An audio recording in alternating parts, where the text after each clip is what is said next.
بسم اللہ الرحمن الرحیم نحمده ونصلی علی رسولہ الکریم اما بعد اللہم صلی علی سیدنا محمد وعلی آل سیدنا محمد وبارک وسلم۔ محترم بھائیو، دوستو، ماں و بہنوں، مکہ مکرمہ سے مدینہ منورہ کی طرف رواں ہیں۔ اللہ سبحانہ و تعالی اس مبارک سفر کو قبول فرمائے اور آپ تمام حضرات کو بھی اللہ سبحانہ و تعالی حرمین شریفین کی زیارتوں سے مالا مال فرمائے۔ آج مکہ مکرمہ میں جمعے کے اندر جو بیان ہوا تھا اس کا مفہوم اور اس کا کچھ خلاصہ، اور پھر اسی کے ضمن میں کچھ نصیحتیں ارادہ ہوا تو میں نے کہنے کی کوشش کی ہے۔ آج جو جمعہ کا بیان تھا اس میں بات یہ تھی کہ جہالت دو قسم کی ہوتی ہے۔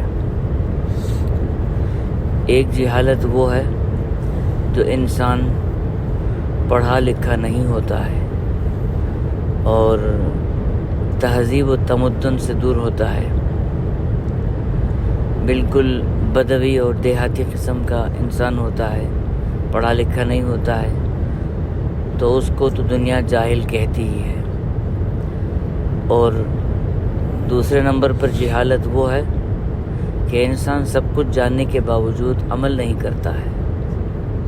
اس کو معلوم ہے کہ کون سی چیز صحیح ہے اور کون سی چیز غلط ہے، اور کون سا کام نیکی والا ہے، عبادت ہے، اور کون سا کام برائی ہے اور اللہ کی نافرمانی ہے۔ جانتے ہوئے بھی انسان ان چیزوں کو عمل میں نہیں لاتا ہے، بلکہ یوں سمجھو کہ سمجھ کر بھی نہ سمجھا رہتا ہے، جس کو ہماری اصطلاح میں تجاہل عارفانہ کہا جاتا ہے۔ تو اس کی کئی مثالیں انہوں نے پیش کی، امام حرم نے، کہ دیکھو اللہ سبحانہ و تعالیٰ نے جب سیدنا یوسف علیہ السلام کا واقعہ بیان کیا اور سیدنا یوسف علیہ السلام سے بھائیوں کا جو سلوک تھا اس سلوک کو اللہ تعالیٰ نے ذکر کیا تو وہاں جاہلون کہا ہے، حالانکہ نبی زادے ہیں، جاہل نہیں تھے وہ۔ مطلب یہ تھا کہ سب کچھ جان کر بھی وہ انجانے بنے ہوئے تھے، تو ان کا جاننا کسی قسم کے فائدے کا نہیں تھا۔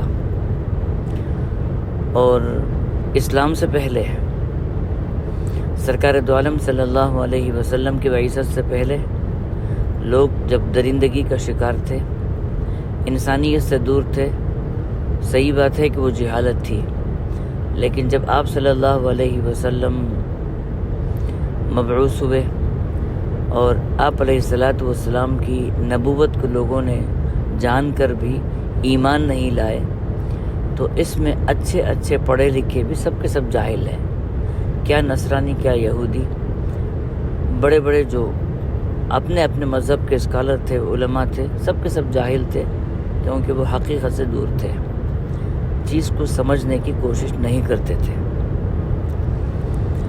سفیان ابن عیینہ کا انہوں نے فرمایا کہ سفیان ابن عیینہ رحمۃ اللہ علیہ فرماتے تھے کہ مجھے جو چیزیں معلوم ہیں ان پر اگر میں عمل کر لیا تو میں سمجھوں گا کہ میں بہت بڑا عالم ہوں۔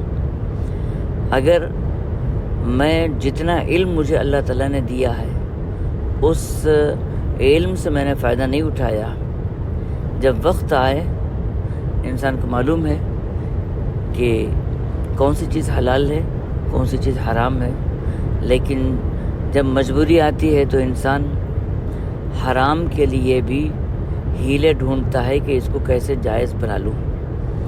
تو سفیان ابن عیینہ کا جو کہنا ہے اس کا مطلب یہی ہوا کہ سب کچھ جاننے کے بعد بھی اگر میں نے عمل نہیں کیا تو اس کا مطلب یہ ہے کہ سب سے بڑا میں جاہل ہوں۔ تو ان ساری چیزوں کے پس منظر اگر ہم اپنی زندگیوں کو دیکھیں تو اللہ سبحانہ و تعالیٰ نے ہمیں علم سے نوازا ہے اور اس کی معرفت سے نوازا ہے، ایمان سے مالا مال کیا ہے، لیکن عمل کے حساب سے ہم جو ہے جاہل ہیں۔ اسی کو شاعر نے کہا، آمنوں میں تو سب سے آگے ہیں، عامل الصالحات مشکل ہے۔ آمنوں میں تو سب سے آگے ہیں، عامل الصالحات مشکل ہے۔ وصل ہو یا فراق ہو اے اکبر، رات جاگنا مشکل ہے۔ تو آج ہم اپنی زندگی کو دیکھیں کہ آج ہم سے نافرمانی کتنی ہو رہی ہے، گناہ کتنے ہو رہے ہیں، حالانکہ ہمیں معلوم ہے کہ گناہ چھوٹا ہو یا بڑا، دربار اللہ سبحانہ و تعالیٰ کا ہے۔ بڑے دربار میں چھوٹی غلطی بھی بڑی ہوتی ہے، اور انسان کبھی چھوٹے گناہ کو چھوٹا نہ سمجھے۔ عربی میں کہا گیا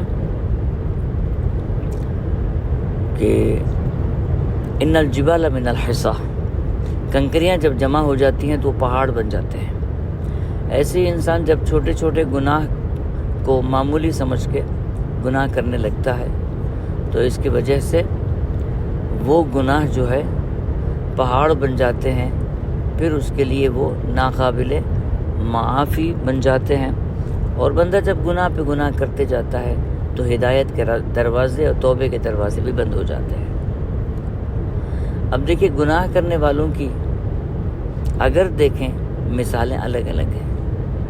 ایک بندہ وہ ہے جو گناہ کو گناہ سمجھ کے کر رہا ہے، معلوم ہے کہ گناہ ہے پھر بھی گناہ کر رہا ہے، تو اس کے لیے تو امید ہے کہ جب گناہ کو گناہ سمجھ رہا ہے تو آج نہیں تو کل توبہ ضرور کر لے گا۔ یہ سب سے بہتر گناہ کرنے والا ہے۔ حدیث پاک میں فرمایا گیا وَخَيْرُ الْخَطَّائِينَ التَّوَّابُونَ،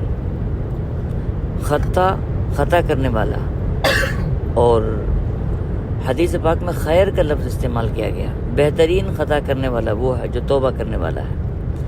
تو خطا کو خطا سمجھ کر کرتا ہے بندہ تو توبہ ضرور کر لے گا، لیکن اس سے آگے بڑھ کے ایک بندہ وہ ہوتا ہے جو گناہ تو کرتا ہے لیکن گناہ کو معمولی سمجھ کے کرتا ہے کہ میں نے کیا کر لیا، تو اس بندے کی توبہ مشکل ہے، کیونکہ جب اس چیز کو اس نے بڑا سمجھا ہی نہیں تو تب کب وہ توبہ کر سکتا ہے۔ اور تیسری جو قسم ہے وہ بہت گھناؤنی ہے کہ انسان گناہ کرنے کے بعد اس گناہ کو کمال سمجھتا ہے، سینہ تان کے گناہ کرتا ہے۔ آج ہم دیکھیں تو ہمارے جو گناہوں کی حالت ہے وہ سینہ تان کے ہم کر رہے ہیں، اور ان سارے گناہوں کو ہم کمال سمجھ کے گناہ کر رہے ہیں۔ ہم سے کتنے حقوق کی پامالی ہو رہی ہے، حق تلفیاں ہو رہی ہیں۔ کتنے گھر ایسے ہیں کہ ماں باپ کے چلے جانے کے بعد میراث تقسیم نہیں ہو رہی ہے، گھر کا جو بڑا ہے وہ ماں باپ کی دولت سے خوب فائدے اٹھا رہا ہے، اور گھر کے جو چھوٹے ہیں وہ فقر و فاقے کے شکار ہیں۔ اب بندہ جو ہے اتنے بڑے گناہوں نے گناہ کو معمولی سمجھ کے کر رہا ہے۔ یہ ساری چیزیں جو ہے اللہ سبحانہ و تعالیٰ کے قہر و غضب کو دعوت دینے والی چیزیں ہیں۔ تو تیسری جو قسم ہے، اگر ہماری یہ حالت ہے تو فوراً توجہ کی ضرورت ہے کہ ہم اپنی زندگیوں کو بدلیں اور گناہ کو گناہ سمجھیں، تنہائیوں میں بیٹھ کر اپنے گناہوں کو یاد کر کے رونے کی عادت ڈالیں۔ مانگنا اللہ سبحانہ و تعالیٰ سے ہے۔ انسان دنیا میں کس کس سے کیسی آس لگائے بیٹھتا ہے، وہ ساری محنت اگر اللہ سبحانہ و تعالیٰ سے آس لگائے بیٹھیں، اس سے خوب مانگے، ضرور وہ بات قبول ہو ہی جاتی ہے۔ دیکھو قرآن کریم کے اندر فرمایا گیا وَإِذَا سَأَلَكَ عِبَادِي عَنِّي فَإِنِّي قَرِيب. کتنا پیارا انداز ہے. قرآن کریم کے اندر جہاں کہیں بھی رسول اکرم صلی اللہ علیہ وسلم سے یہ فرمایا گیا یسألونک، اے پیارے نبی صلی اللہ علیہ وسلم، لوگ آپ سے یہ سوال پوچھتے ہیں، آپ فرما دیجئے جیسے یسألونک عن الانفال قل الانفال للہ والرسول، یسألونک عن الشہر الحرام قتال فی قل قتال. جہاں بھی سوال کا ذکر آیا اللہ سبحانہ وتعالیٰ نے قل کہا، آپ فرما دیجئے. لیکن صحابہ کرام نے رسول مقبول صلی اللہ علیہ وسلم سے ایک مرتبہ سوال کیا تھا کہ یا رسول اللہ، کیا اللہ ہم سے دور ہے کہ ہم اسے پکار پکار کر متوجہ کریں، یا اللہ ہم سے اتنا قریب ہے کہ ہم اسے سرگوشی کریں، مناجات کریں؟ یہ جب سوال ہوا تھا قرآن کریم نے کہا وَإِذَا سَأَلَكَ عِبَادِي عَنِّي، اے نبی علیہ الصلوۃ والسلام، میرے بندے میرے متعلق سوال کر رہے ہیں. قرآن کریم کے اصول کے حساب سے قل یہاں کہنا چاہیے تھا، لیکن اللہ تعالیٰ نے قل کے بغیر کہا فَإِنِّي قریب. مطلب یہ ہے کہ جب بندہ نبی کریم صلی اللہ علیہ وسلم سے سوال کر رہا ہے، صحابہ کرام نبی کریم صلی اللہ علیہ وسلم سے سوال کر رہے ہیں، لیکن اللہ سبحانہ وتعالیٰ اس وقت خطاب جو ہے ڈائریکٹ صحابہ سے کہہ رہے ہیں کہ فَإِنِّي قریب، میں تم سے قریب ہوں. اور کتنا قریب ہوں؟ نحن اقرب الیہ من حبل الورید، تمہاری شہرک سے بھی قریب ہوں. اور جب تم پکارتے ہو میں سنتا ہوں، جب تم مانگتے ہو میں عطا کرتا ہوں. تمہاری کوئی مانگ جو ہے وہ رائگاں نہیں ہوتی ہے، بیکار نہیں جاتی ہے. ہر مانگ ہر طلب تمہاری میرے پاس قبول ہے. بس دینے میں کبھی فوراً دیتا ہوں، کبھی دیر سے دیتا ہوں، لیکن تمہارا پکارنا اور تمہاری مانگ جو ہے کبھی ضائع نہیں ہوتی ہے. تو ان ساری چیزوں کا بندہ مراقبہ بھی کرے، محاسبہ بھی اپنی زندگی کا کرے. اللہ سبحانہ و تعالی ہر ایک کو توبے کی توفیق سے مالا مال